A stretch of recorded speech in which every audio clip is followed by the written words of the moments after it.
L'eau peut-elle servir de nurserie pour la vie? A-t-elle d'autres cordes à son arc? Est-ce le fruit du hasard? Ou l'univers est-il vraiment profondément biophile? Et l'eau en est la preuve. Comment savoir?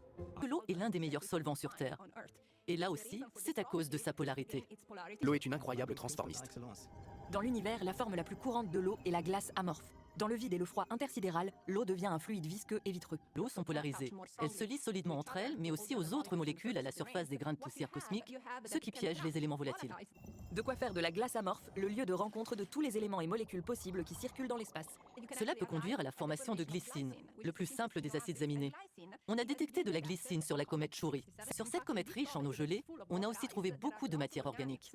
Les acides aminés, indispensables à la vie, se composent d'éléments qui ont tous été retrouvés dans la glace amorphe. Si ces corps simples sont vraiment nés dans la glace des comètes, cela pourrait soutenir la théorie selon laquelle le kit de démarrage de la vie est arrivé sur Terre depuis l'espace. La glycine est d'ailleurs le seul acide aminé qui ne nécessite pas d'eau liquide pour se former. Si la glycine est apparue dans la glace amorphe, ça voudrait dire que l'eau soutient la vie dans les conditions les plus hostiles et dès que l'occasion se présente. Toutes sortes de croyances ésotériques. Celle qu'elle détient une mémoire n'étant pas la moindre. Mais autre part, ce n'est pas le sujet. On parle ici de l'eau intracellulaire et de son interaction avec les autres composants de nos cellules. À notre température corporelle, 37 degrés, l'eau est le solvant idéal.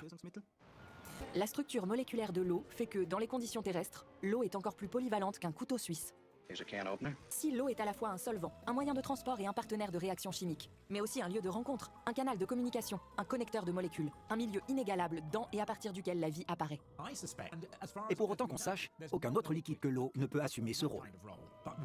Quelle belle pensée que celle d'un univers biophile, qui pour aider la vie met à disposition une substance incolore, inodore, insipide et pourtant loin d'être banale.